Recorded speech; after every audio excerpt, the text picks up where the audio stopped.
Bon matin, Église de Portail! Je suis vraiment content d'être là ce matin pour poursuivre cette thématique, le ciel sur la terre. Et j'espère que vous avez pris votre café ce matin. Parce que la portion dans l'Épître aux Éphésiens qu'on va voir est probablement la plus dense des enseignements de Paul dans cette épître. Vous savez, si on pouvait résumer de manière grossière, tout ce que Paul veut essayer d'enseigner ici dans l'Épître aux Éphésiens, c'est surtout que plus grande est la visite, plus ça laisse de marque. Et ici à Montréal, on peut se souvenir de grandes visites historiques qui ont marqué la ville de Montréal, comme la visite de la reine d'Angleterre, la visite du pape dans sa Pape-Mobile. On se souvient plus de la Pape-Mobile que du pape lui-même. On se souvient de la visite des Jeux olympiques. On s'en souvient encore financièrement, ça a laissé des marques.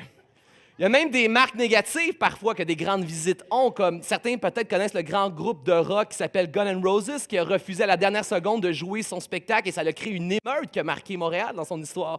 Donc, de grandes visites ont de grandes marques. Et ce que l'Épître aux Éphésiens, ce que Paul veut nous enseigner, c'est que nous avons reçu la plus belle et la plus grande des visites. Nous avons reçu une visite céleste. Christ a marché sur cette terre. Il a marqué même, votre agenda est marqué avec un avant et un après Jésus-Christ. Jésus a marqué la terre. Et l'Église et les croyants ont été marqués par Jésus. Si tu es marqué par Jésus, lance-moi un gros gloire à Jésus ce matin. Yes, amen.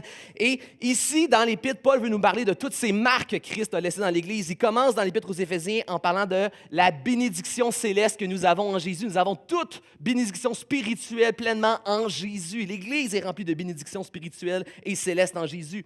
Paul va parler de notre position céleste en Jésus. Ça, c'est-à-dire que si tu as mis ta foi en Jésus, tu es maintenant caché en Jésus. Mais ça, c'est une bonne nouvelle. Peut-être que tu ne comprends pas pourquoi être caché en Jésus, c'est une bonne nouvelle. C'est parce que Jésus te rend bien meilleur que ce que tu es. En Jésus, Dieu te voit et te considère comme son Fils bien-aimé, irréprochable, parfait, sans péché, sans défaut, destiné à vivre pour l'éternité dans sa joie avec lui. C'est ce que tu es en Jésus. Nous sommes imparfaits ici sur cette terre, ça c'est notre condition, mais nous sommes imparfaitement, parfaitement en Jésus, et ça c'est notre position. Et notre position nous amène aussi une grande mission. Nous sommes appelés à amener des multitudes à être en Jésus et destinés à cette vie éternelle avec le Père. Et ensuite, cette belle position dans l'Église nous amène à vivre ensemble une unité céleste. Parce que nous sommes appelés de différents horizons, de différents pays, de différentes nations à être tous unis en Jésus dans son Église. Et ça, c'est un des plus beaux et des plus grands miracles. Et après avoir parlé de notre unité céleste, maintenant, Paul va parler de notre vie individuelle à chacun d'entre nous en tant que croyants. Si je prends ta vie et ton quotidien, je devrais aussi voir des marques célestes de Jésus dans ta vie parce que plus grande est la visite, plus ça laisse la marque. Si Jésus a visité ta vie, il devrait y avoir aussi des marques célestes dans ta vie. Et Paul décrit en fait qu'une des marques de Jésus qui a visité ta vie, c'est une transformation céleste dans ta vie. C'est le titre du message, notre transformation céleste en Jésus. C'est un peu comme si Céline Dion, cette année, décidait qu'elle a pris au hasard et elle a choisi qu'elle venait passer Noël chez toi, dans ta famille. Tu rentres chez toi et tu as un texto de Céline Dion qui te dit « Je passe Noël chez toi ». Je suis presque sûr que si Céline Dion a décidé de venir chez toi, tu vas tellement être emballé, tu vas tellement te sentir choyé que tu ne vas pas lui sortir la petite vaisselle en carton et les petits globets en plastique pour sauver sur la vaisselle. Tu vas sortir la belle vaisselle de cristal que ta grand-maman t'a léguée, puis si tu n'en as pas, ben, tu vas aller en acheter. Au pire, si rien n'est brisé, tu le ramènes après Noël, mais tu vas sortir le gros jeu. Tu vas sortir le gros jeu, tu vas sortir ce qu'il y a de plus beau parce que tu vas tellement être heureux et te sentir choyé que Céline Dion est venue chez toi que tu vas vouloir honorer sa visite. C'est la même chose avec Christ. Si tu réalises la richesse qui est Christ et la richesse qu'il apporte dans ta vie, tu vas vouloir avec joie l'accueillir du mieux que tu peux. Aussi humbles pouvons-nous être. Et Paul va décrire cette portion ainsi. C'est comme ça qu'il va le définir et le résumer. Si tu as reçu Jésus, si tu as compris Jésus, si c'est bien ce Jésus-là que tu as compris et reçu, eh bien, c'est sûr que ta vie et ta condition vont refléter de plus en plus ta position en Jésus. Plus tu comprends et réalises Jésus, plus ça l'affecte aussi ta condition, pas juste ta position. Et c'est pour ça que Paul va résumer ceci en une phrase. Si tu as reçu et compris Jésus, vous ne devez plus marcher, vivre et vous comporter comme les gens des autres nations qui n'ont pas reçu et compris Jésus. C'est sûr que ça a un impact si tu l'as compris et reçu, parce que plus grand grande est la visite, plus ça laisse de traces. Si Jésus est passé dans ta vie et qu'il a tout changé, donne-moi un gros Amen. Paul commence ici son enseignement au niveau du chapitre 4, versets 17 à 24. Chapitre 4, 17 à 24. Voici donc ce que je dis, ce que j'atteste dans le Seigneur, c'est que vous ne devez plus vous comporter comme les gens des nations se comportent dans la futilité de leur jugement. Ils ont l'intelligence obscurcie, ils sont étrangers à la vie de Dieu. Mais vous, ce n'est pas ainsi que vous avez appris le Christ, si du moins c'est bien lui que vous avez entendu, si c'est bien en lui que vous avez été instruits, conformément à la vérité qui est en Jésus. Il s'agit de vous défaire de l'homme ancien qui correspond à votre conduite passée, et d'être renouvelé par l'Esprit dans votre intelligence et se revêtir de l'homme nouveau qui a été créé selon Dieu dans la justice et la sainteté que produit la vérité. Amen. Premier principe que Paul veut nous enseigner ici, c'est « Autrefois, tu avais une nature terrestre ancienne, maintenant, en Jésus, tu as une nature céleste nouvelle. » Et ça, c'est une bonne nouvelle. C'est une bonne nouvelle parce que c'est Jésus qui l'a fait pour toi à la croix. Lorsqu'on lit ce passage de Paul, une des tentations qu'on pourrait avoir, c'est penser que Paul est en train de nous dire qu'il faut qu'on travaille fort dans notre vie, d'enlever notre ancien habit, nos anciens contrepas, nos anciennes attitudes, puis il faut qu'on cherche à être encore plus habillé de Jésus. Mais ce n'est pas ce que Paul est en train de faire ici. Paul n'est pas en train de te dire ce que tu dois faire, il est en train de rappeler à l'Église d'Éphèse ce qu'ils ont été, ce que Jésus a fait pour eux. C'est pas la même chose. Il ne dit pas quoi faire, il dit ce que tu as été. En fait, le verbe qu'on dit se dévêtir de l'homme ancien, se revêtir de l'homme nouveau, je ne veux pas faire de la grosse grammaire avec toi. Je sais que c'est plate la grammaire, on est dimanche, un break de l'école. Mais il faut que tu comprennes que le verbe ici, c'est un aorisme. Un aorisme, c'est quoi en grec? Ça veut dire que c'est une action passée qui a eu lieu une fois pour toutes dans le passé. C'est le même verbe que Paul utilise quand il dit que tu as été parfaitement et complètement pardonné en Jésus une fois pour toutes à la croix quand tu as mis ta foi en lui. C'est le même temps de verbe. Ce que Paul est en train de dire ici, c'est pas ce que tu dois faire, mais il te rappelle ce qui a été fait. Le moment où tu as mis ta foi en Jésus, parce que Jésus est mort à la croix, il a pris ta place. Il a eu la vie parfaite que tu ne pouvais pas avoir. Il a reçu le châtiment que tu méritais recevoir. Et ça fait que tu es maintenant destiné à la vie éternelle et qu'il n'y a plus aucune culpabilité et condamnation qui pèse sur toi. En Jésus, lorsque tu mets ta foi, tu as été dévêtu de l'être humain que tu étais pécheur devant Dieu et tu as été revêtu d'enfant de Dieu bien-aimé, destiné à la sainteté et à la vie éternelle. Ça, c'est arrivé une fois pour toutes. Ce n'est pas toi qui le fais. C'est Christ qui l'a fait pour toi le jour où tu as mis ta foi en lui. Et ce que Paul est en train de réaliser, c'est que ce que le chrétien a le plus besoin, c'est de se rappeler sa condition spirituelle. Oui, on ne le voit pas, on ne le sent pas, mais aux yeux de Dieu, tu es un enfant de Dieu bien-aimé et saint. Sans péché, parfait, irréprochable. Mais on le sait que dans la vie de tous les jours, on n'est pas toujours parfait.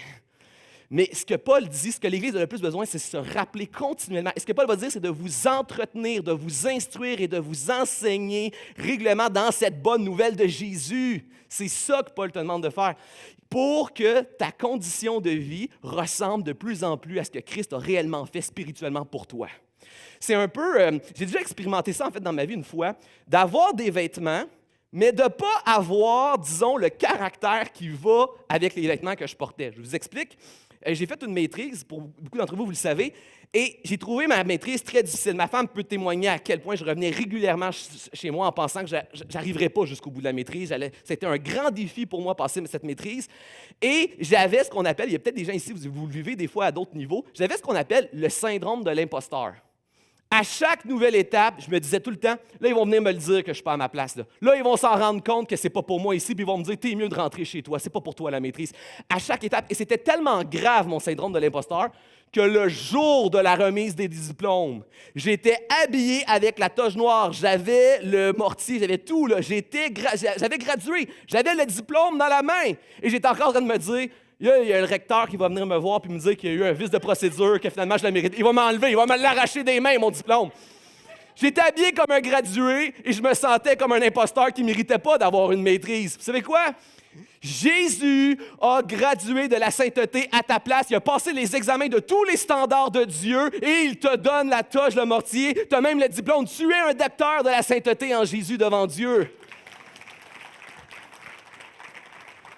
Maintenant que tu as le diplôme de la sainteté, Jésus dit juste, vis comme un peu... Souviens-toi que sur ton mur spirituel, là, il y a un diplôme de sainteté qui est accroché. Il sait que tu es imparfait, mais essaie de jouer le jeu au moins. Joue le jeu que tu es un docteur de la sainteté en Jésus. Tu sais, c'est drôle parce que sur l'équipe pastorale, il y a un jeune pasteur qui, lui, c'est comme l'inverse de moi. Lui, il a trop bien compris la bonne nouvelle de Jésus. Je vais taire son nom par amour pour lui, mais lui, OK, il n'a même pas commencé vraiment sa maîtrise encore. Là. Il a juste eu les cours d'orientation puis tout ça. Là. Puis lui, dans sa tête, il l'a déjà, la maîtrise.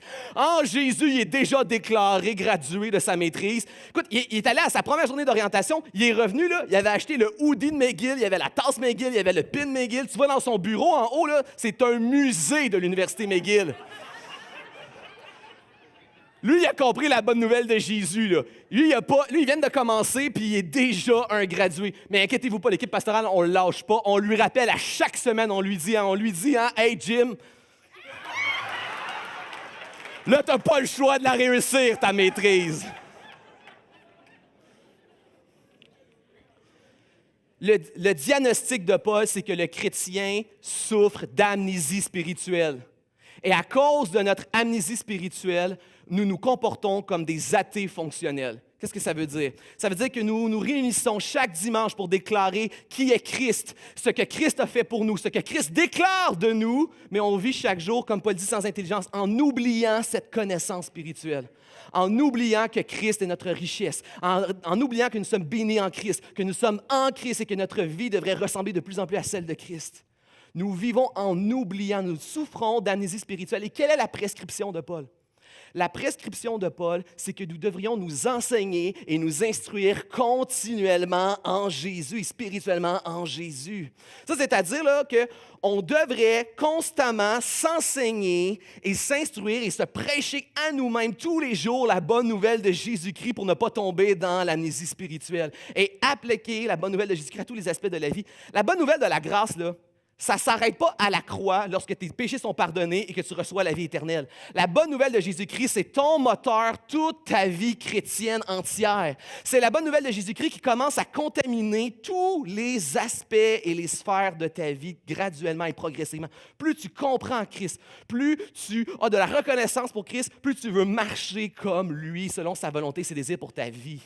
C'est ça, s'entretenir continuellement dans la bonne nouvelle de Jésus-Christ. Et je ne sais pas si vous avez remarqué, Paul est un pasteur hyper habile pour parler de tous les détails de la vie quotidienne, tous les aspects. Il est très pratique, Paul. Il y a même des gens non-croyants qui étudient les enseignements de Paul. Paul est pratique à toutes les sphères. Paul peut parler des relations dans la famille, il peut parler de l'unité dans l'Église. Paul parle du racisme. On a déjà fait une thématique entière sur le racisme. Paul parle du travail. Paul parle de l'intégrité, de l'éthique sexuelle, de l'argent. Il peut même parler de leadership. Il y a des principes de leadership dans les enseignements de Paul.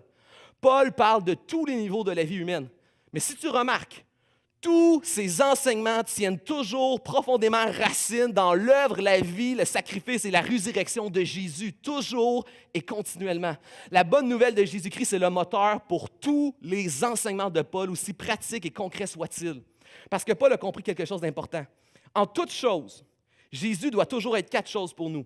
Jésus est toujours un exemple, Jésus est toujours un encouragement, il est toujours une motivation et une force que la Bible appelle aussi une puissance. Et ça fait toute la différence. Jésus est un exemple. Pourquoi? Parce que Jésus, c'est celui qui a eu la vie parfaite qu'on ne sera jamais capable d'avoir, ce qui fait qu'en toute chose, Jésus est l'exemple parfait. Mais deuxièmement, puisque juste ça, ce n'est pas nécessairement une bonne nouvelle, Jésus est un encouragement. Parce que c'est lui qui a réussi devant Dieu les standards que toi et moi, on n'aurait jamais été capable de recevoir. Il vient nous encourager parce qu'il a brisé le joug de l'obligation morale qui pesait sur nos épaules. C'est-à-dire que oui, Jésus est un exemple parfait, mais la pression n'est pas sur toi, elle est sur lui. Et ça, c'est une bonne nouvelle. Ce qui vient nous encourager, c'est qu'il n'y a plus l'attente et le standard parce que c'est lui qui l'a porté à la croix. Mais deuxièmement, ça devient une motivation. Pourquoi? Parce que quand on réalise la joie de ce que Christ a réalisé pour nous, quand on réalise la joie de ce qu'il nous a libérés, bien humblement, il devrait avoir ce désir et cette joie de vouloir lui plaire de la meilleure façon que l'on veut. Un peu lorsque, justement, Céline Dion débarque chez toi et que tu veux l'honorer, sa présence. Elle n'est pas venue chez toi parce qu'elle savait que tu avais la meilleure vaisselle, mais parce qu'elle vient chez toi, tu as envie d'y offrir une belle vaisselle. Bien humblement, on veut plaire à Dieu. Donc, Jésus est un exemple, un encouragement, mais il devient aussi une motivation lorsqu'on réalise la joie de ce qu'il a accompli pour nous. Mais plus que ça, Ça ne s'arrête pas là. Jésus est aussi une force, que la Bible, une puissance pour marcher et vivre selon le bon plaisir de Dieu. C'est-à-dire que ce que Dieu ordonne, il le donne. Une maman qui envoie son enfant de 8 ans au coin de la rue acheter du beurre, elle ne fait pas juste lui dire « va acheter du beurre ». Elle lui donne l'argent pour acheter du beurre. Ce que Dieu demande et exige de ses croyants, il donne aussi accès à toutes les ressources spirituelles pour y arriver. Dieu donne l'aide. Donc, Dieu ne fait pas juste te dire quoi faire, il est avec toi pour t'aider à y arriver. Ça, c'est une bonne nouvelle. Jésus est un exemple, un encouragement, une motivation, mais aussi personnellement une force et une puissance dans ta vie pour y arriver. Et Paul tire tout l'enseignement de Jésus dans tous les aspects de nos vies en regardant les exemples, les encouragements, les motivations et la puissance que Christ apporte dans ta vie. Si tu es assis ici ce matin et Christ est réellement le moteur de ta vie, déclare-le en disant gloire à Jésus. Paul poursuit ensuite en décrivant quelles sont les marques de cette nature céleste. À quoi ressemble quelqu'un qui marche et vit selon cette nature céleste que Jésus amène dans notre vie? Les marques de la nature céleste, Paul va nommer 4 marques. 4 marques. Ici, c'est 4 exemples que Paul va nommer. Il aurait pu en nommer plus. Ce n'est pas nécessairement une liste qui est complète et exhaustive. Dans différents de ses écrits, dans différents de ses enseignements, Paul va en nommer plusieurs et c'est interchangeable. C'est simplement une certaine idée. Paul veut donner une idée de à quoi ressemble quelqu'un qui a réellement compris, réellement reçu en lui et qui s'entretient régulièrement dans la bonne nouvelle de Jésus-Christ. Qu'est-ce que ça produit comme fruit dans sa vie? Et encore une fois, il y a une tentation ici qui pourrait venir lorsqu'on lit ces passages-là. La tentation, ça serait de regarder la liste de ce que Paul nomme ici et commencer à faire un examen dans nos vies puis se dire, OK, ici, je ne suis pas pire, ici, je suis pas mal bon, ici, ma femme, elle n'est pas bonne là-dedans. Mais moi, je suis bon ici. Celui-là, c'est vrai, par exemple, que je suis moins bon, fait que je vais travailler fort là-dedans, puis ma femme, il faut qu'elle travaille fort là-dedans. Puis là, c'est de regarder qu'est-ce qu'on est bon, qu'est-ce qu'on est moins bon, qu'est-ce que je dois travailler. Ça, c'est la tentation. Mais en fait, je crois que Paul montre ces fruits-là pour nous amener à nous poser une question qui est beaucoup plus fondamentale, beaucoup plus essentielle que juste qu'est-ce que je suis bon, qu'est-ce que je suis moins bon.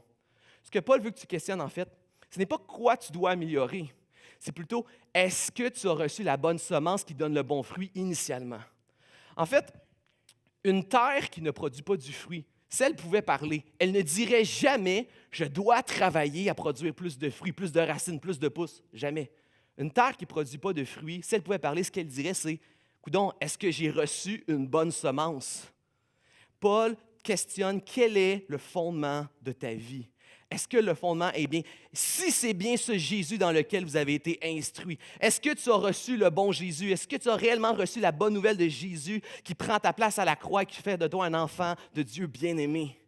Est-ce que tu as le bon fondement? Est-ce que tu construis ta vie sur le bon fondement? Parce que si tu as cette semence et que tu l'as pleinement reçue et compris et que tu t'entretiens dans cette semence, voici les fruits qui devraient prendre place. Puis encore une fois, ici, on ne parle pas de perfection absolue. Parce que la Bible nous dit que la vie chrétienne est une progression avec Jésus, qu'on doit s'entretenir et marcher dans cette progression. On parle de semence. D'ailleurs, Jésus va parler aussi de la parole de Dieu qui vient dans notre cœur comme une semence. Puis il la décrit comme étant la plus petite des semences, mais qui peut devenir aussi le plus grand des arbres. Donc, l'idée, ce n'est pas est-ce que je suis parvenu, est-ce que je suis parfait, est-ce que j'ai toutes ces marques-là? Est-ce qu'il y a dans ta vie, si tu as reçu Jésus, que tu aimes Jésus, tu comprends Jésus, est-ce qu'il y a ne serait-ce que les bourgeons spirituels de ces marques que Paul va décrire ici dans les prochaines lignes? Est-ce qu'il y a une aspiration spirituelle à l'intérieur de toi de vivre et d'expérimenter ce que Jésus veut produire dans ta vie? C'est ce que Paul va décrire ici, ça commence au verset 25. « Rejetez donc le mensonge et que chacun de vous parle avec vérité à son prochain, car nous faisons partie les uns des autres. » La première marque que Paul va mentionner, c'est la marque de la fiabilité. La marque de la fiabilité. Autrement dit, si on questionne les gens autour de toi qui te sont proches, des amis, même, disons, des amis non-croyants, si j'allais demander aux personnes non-croyantes qui sont autour de toi, qu'est-ce qu'ils diraient de toi? Est-ce qu'on te décrirait comme une personne qui est fiable, une personne sur laquelle on peut compter? Est-ce que la fiabilité serait un trait de ton caractère?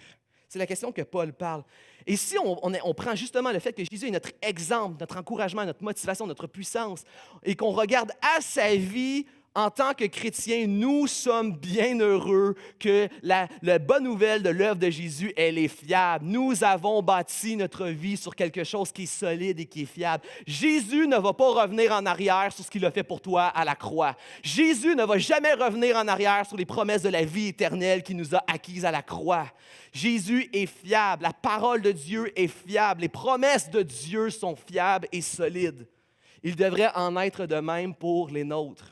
Et quand on y pense, c'est normal que si on n'est pas une personne sur laquelle on peut compter, si notre parole n'est pas fiable, c'est normal que les gens qui nous entourent ont la misère à croire à la fiabilité de ce Jésus que l'on témoigne.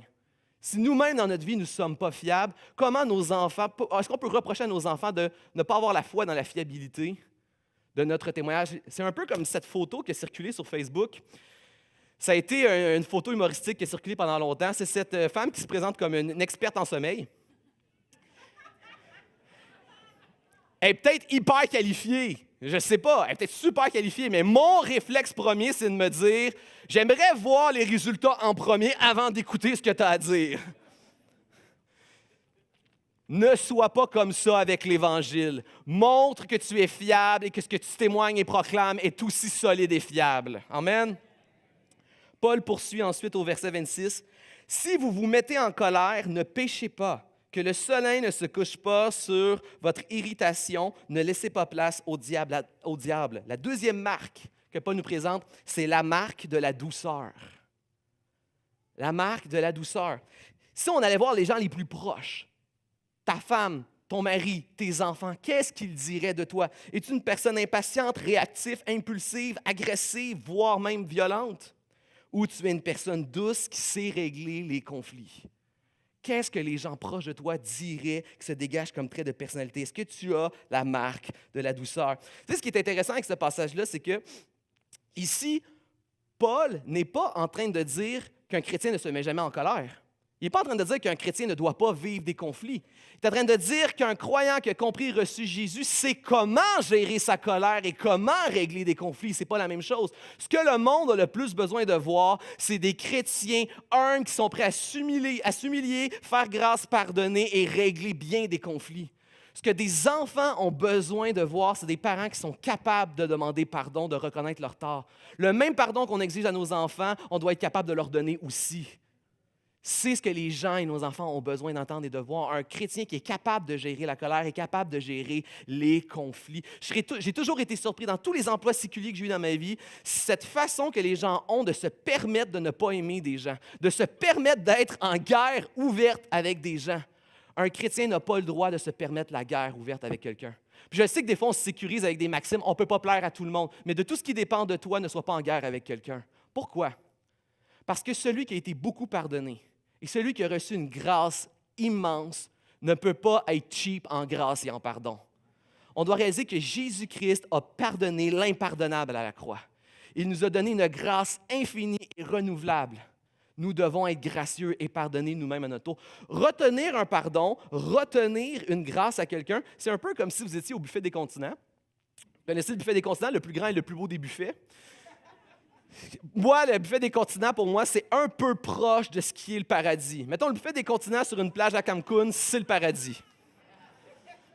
Donc, tu es au buffet des continents, et là si tu es comme moi, tu as 7 assiettes en même temps. Tu as ton entrée, tu as ta soupe, tu as ton tout, tu as ton assiette qui déborde, mais tu en as 2, 3 aussi, tu as ton dessert en même temps. J'aime quand ma crème glacée est molle quand je suis rendu à la manger. Donc, tu as tes 7 assiettes qui sont devant toi, et là, tu es tout seul dans ta bulle, tu es avec du monde, mais tu n'écoutes pas, tu manges. Et là, il y a un itinérant qui rentre et qui vient à côté de toi. Là, tu te demandes pourquoi il y a un itinérant serait dans le buffet des continents. C'est une image, reste pas là. Donc, suis-moi, OK? Là, il y a un itinérant, il a trouvé le moyen de se rendre jusqu'à ta table. Puis tout ce qu'il te demande, c'est une petite crevette popcorn. Tu sais, les petites crevettes panées, là? Il veut juste une crevette popcorn. Toi, tu as toute ta bouffe, tu as toutes tes affaires, puis tu lui dis non. Tu n'as pas payé ton entrée, tu n'as pas d'affaires là, c'est pas ta place itinérant ici, va-t'en, je te donne pas ma crevette popcorn. Qu'est-ce qu'on dirait de cette personne-là? Hey, cheap! Elle a accès au buffet des continents, son assiette, elle est remplie à rebord, puis elle refuse un poulet popcorn. Peut-être que ses propos sont légitimes, tu n'as pas payé ta place, tu n'as pas d'affaires là, mais elle est quand même cheap! Ne sois pas cheap avec la bonne nouvelle de la grâce de Jésus.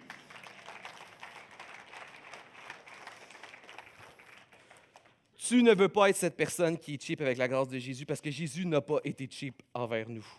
Paul continue au verset 28. Que le voleur ne vole plus, qu'il se donne plutôt la peine de travailler honnêtement de ses propres mains pour avoir de quoi donner à celui qui est dans le besoin. La troisième marque que Paul nous enseigne, c'est la marque de l'intégrité. Si on allait du côté de votre patron, de vos collègues de travail, qu'est-ce qu'ils diraient de vous? Est-ce que tu es une personne honnête? Est-ce que tu es une personne qui est caractérisée par le fait qu'elle cherche toujours à maximiser son temps et à en faire plus, ou plutôt une personne qui vole du temps, qui cherche toujours à en faire moins?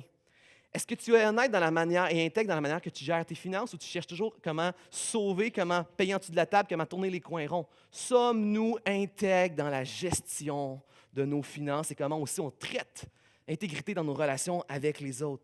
C'est ce que Paul questionne ici comme fruit. Le chrétien qui a été marqué par Christ a cette marque de l'intégrité qui le suit. Et déjà, si on regarde à Jésus, juste regardons à Jésus, Jésus est probablement et certainement l'être humain qui a le plus racheté et maximisé le temps dans toute sa vie. Dans un ministère humain de 3 ans, il a réussi à accomplir tous les standards de perfection pour nous remplacer, mais aussi en quelques heures à la croix, il a rempli une peine d'éternité séparée de Dieu pour que nous ne soyons pas séparés de Dieu éternellement. C'est celui qui a le plus maximisé le temps dans toute l'histoire de l'humanité. Mais plus que ça, est-ce qu'on aimerait que Jésus traite notre dette et notre péché avec le même niveau d'intégrité que nous traitons nos dettes et nos relations avec les autres économiques? Parce que si Dieu et Jésus traitaient notre dette et notre péché au même niveau que notre intégrité financière, nous serions dans une grande catastrophe. Christ n'a pas triché sur le paiement, n'a pas retenu le paiement. Il s'est donné entièrement à la croix, son sang, sa souffrance spirituellement. Il a tout souffert jusqu'à la dernière goutte. Je dirais même qu'il n'a pas juste donné la dîme de son sang, il s'est donné au complet à la croix. Christ n'a pas triché sur le paiement et on ne voudrait pas que Christ nous traite avec le même niveau d'intégrité que parfois nous traitons les autres autour de nous. Paul poursuit au verset 29.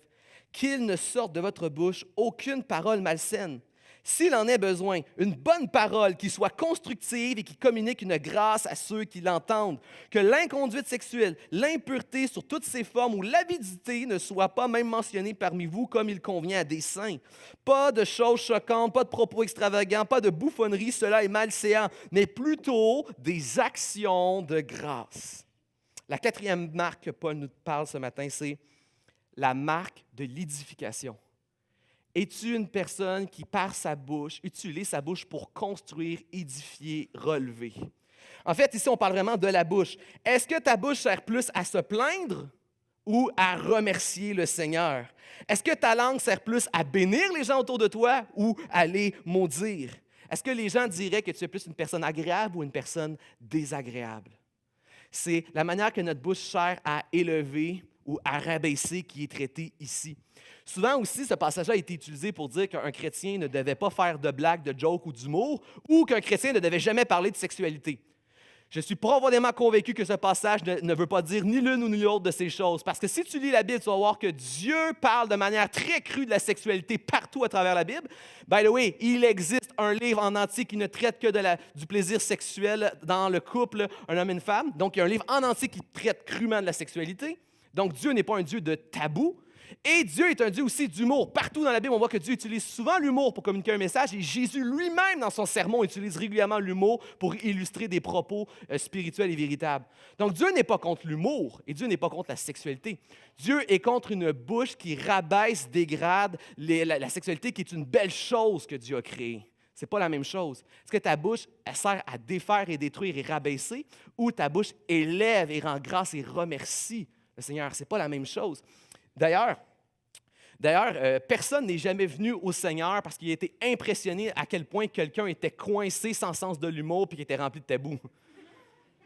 Quelqu'un vient au Seigneur lorsqu'il entend justement un croyant parler de toute la conviction qu'il a de comment que Dieu a créé des bénédictions et comment que Dieu a créé justement des éléments comme la sexualité belle pour qu'on en profite d'une bonne manière.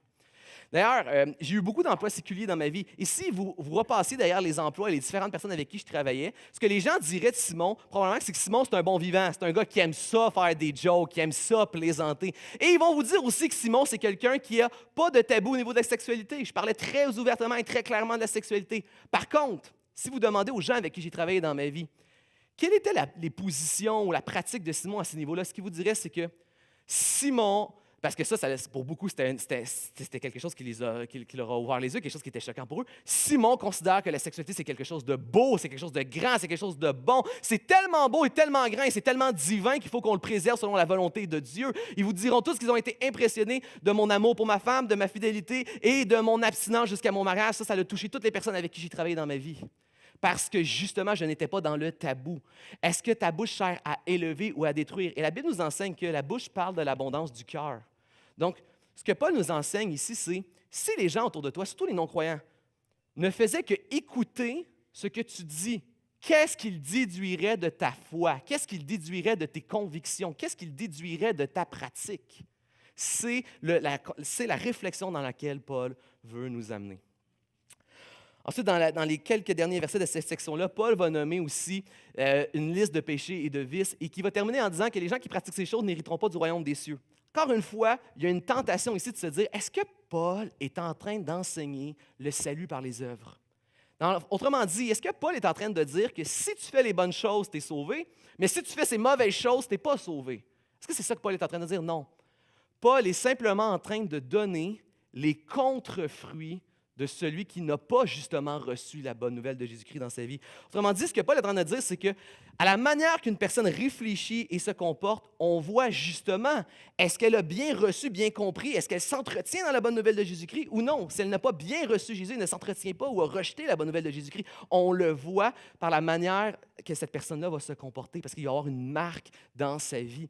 Et le questionnement final que Paul pose, c'est justement, si tu n'as pas ces bourgeons spirituels, cette aspiration spirituelle qui prend place dans ta vie, est-ce que ta vie est bâtie sur le bon fondement?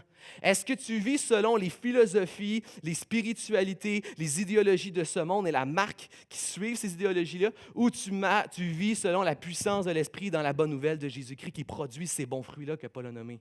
C'est la question qu'il veut te poser. Et même, quel Jésus as-tu reçu? Paul va dire, ça se peut que tu aies mal été entretenu dans Jésus. Ça se peut qu'on t'a mal enseigné Jésus. Ça se peut qu'on t'a enseigné un mauvais Jésus. Paul va souvent parler des autres évangiles. Est-ce que tu as reçu la véritable bonne nouvelle de Jésus qui t'accueille dans sa famille, qui te déclare saint devant Dieu, qui te fait la promesse de la vie éternelle? C'est la grande question que Paul veut te poser.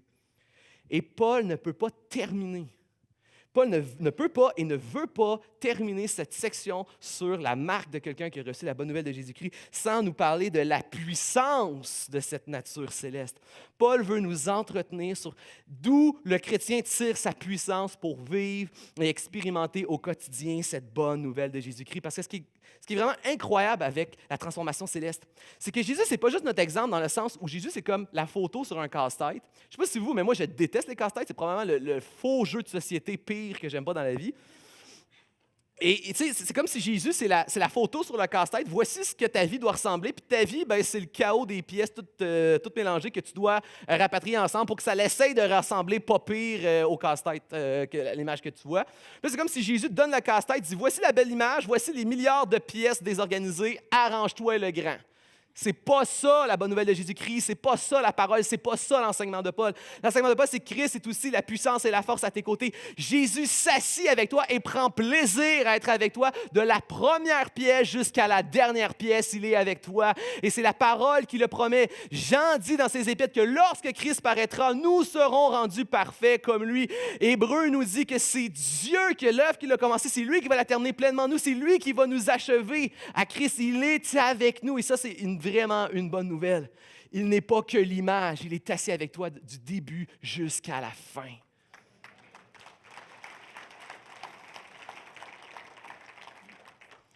Et c'est pour ça que c'est important pour Paul de nous montrer quelques éléments dans notre vie qui sont une puissance pour vivre et expérimenter cette nature céleste. Voici ce que Paul dit, chapitre 5, verset 8.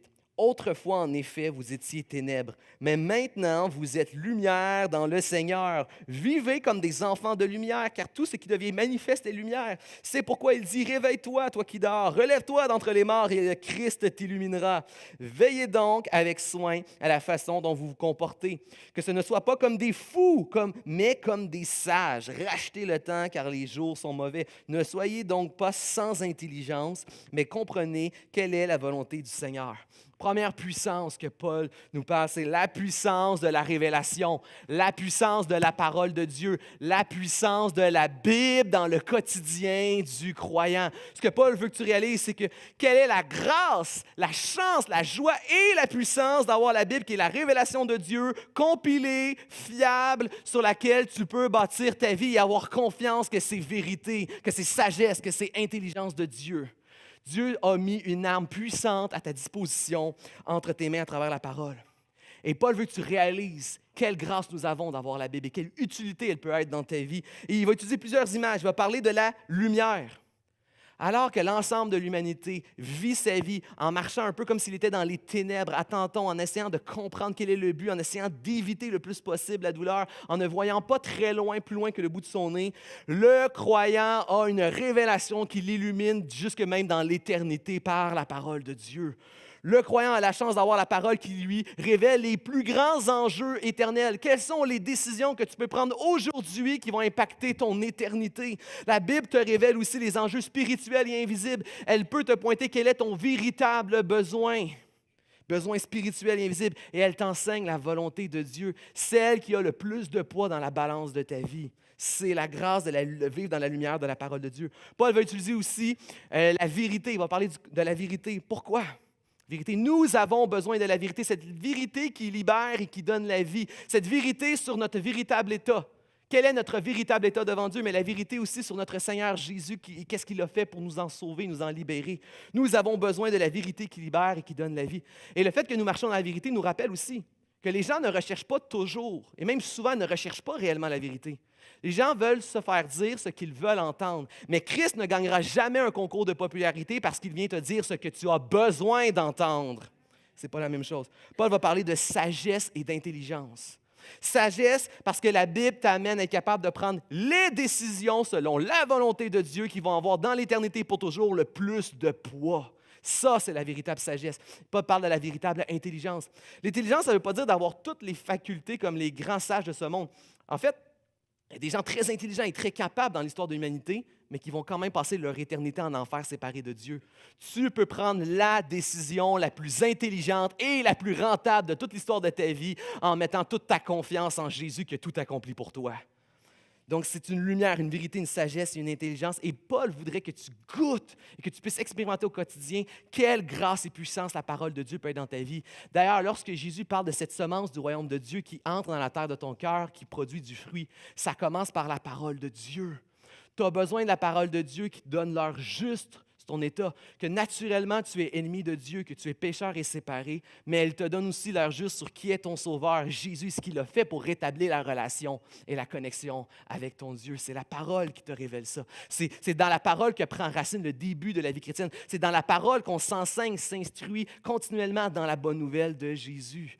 Paul veut qu'on réalise la chance et la puissance que nous avons d'avoir la parole de Dieu. Je l'ai déjà dit, la Bible, c'est la parole écrite qui nous révèle la parole incarnée qui est Jésus. Nous avons besoin de la parole dans notre vie. Et au niveau des Éphésiens, il veut vraiment qu'ils réalisent quelle grâce au milieu des nations d'avoir cette parole sur laquelle nous pouvons bâtir notre vie. Parce que Éphèse était reconnue pour être une ville particulièrement portée sur la magie et l'ésotérisme et la sorcellerie. Et sur beaucoup d'éléments, on les retrouve encore aujourd'hui bien présents dans notre culture, encore aujourd'hui, plus sophistiqués peut-être, mais toujours aussi présents. Combien d'êtres humains qui marchent à tâtons pour essayer d'expliquer le sens de leur vie vont aller consulter des gens qui vont interpréter leurs rêves, vont aller voir des diseuses de bonne aventure, des gens pour lire les cartes, des astrologies, des gens vont même chercher des chamans dans le journal, où ça donnait à plein de philosophies et idéologies approximatives et spéculatives sur le sens de la vie, comme le New Age. New Age, soit dit en passant, qui tire bien souvent ses inspirations de la Bible elle-même en retirant le Christ qui en fait sa puissance. Nous avons la grâce de pouvoir bâtir notre vie sur la parole de Dieu qui nous révèle la bonne nouvelle de Jésus-Christ. Mais cette semence et cette bonne nouvelle ne peut pas prendre vie si elle n'est pas arrosée, vivifiée, régénérée et entretenue par la puissance de l'Esprit de Dieu. Et c'est la deuxième puissance que Paul nous enseigne, la puissance de l'Esprit. Paul commence en disant, c'est quoi le problème? Nous avons un problème spirituel, un problème d'amnésie spirituelle, mais la solution doit être spirituelle aussi. La solution, c'est s'entretenir dans la parole de Dieu, mais vivifié par son esprit. Paul continue au verset 18. Ne vous enivrez pas de vin. Il mène à la débauche. Au contraire, soyez remplis de l'esprit. Parlez-vous par des cantiques, des hymnes, des chants spirituels. Chantez et célébrez le Seigneur de tout votre cœur. Rendez toujours grâce pour tout au nom de notre Seigneur Jésus-Christ, à celui qui est Dieu et Père. Entretenez-vous dans des cantiques, des hymnes et des chants spirituels. Ici, nous avons besoin d'entretenir notre bonne nouvelle de la parole de Dieu d'une manière spirituelle. Je vais inviter les musiciens à bien vouloir venir me rejoindre. Ici, Paul est en train d'opposer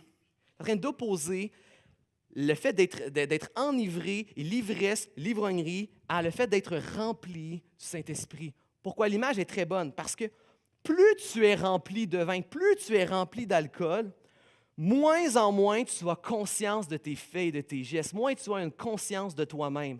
Alors que ce que l'Esprit fait dans ta vie est complètement l'inverse.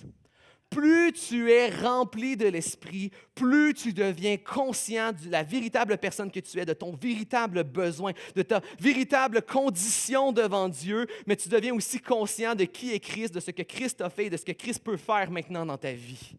L'un te rend de moins en moins conscient, l'autre te rend de plus en plus conscient.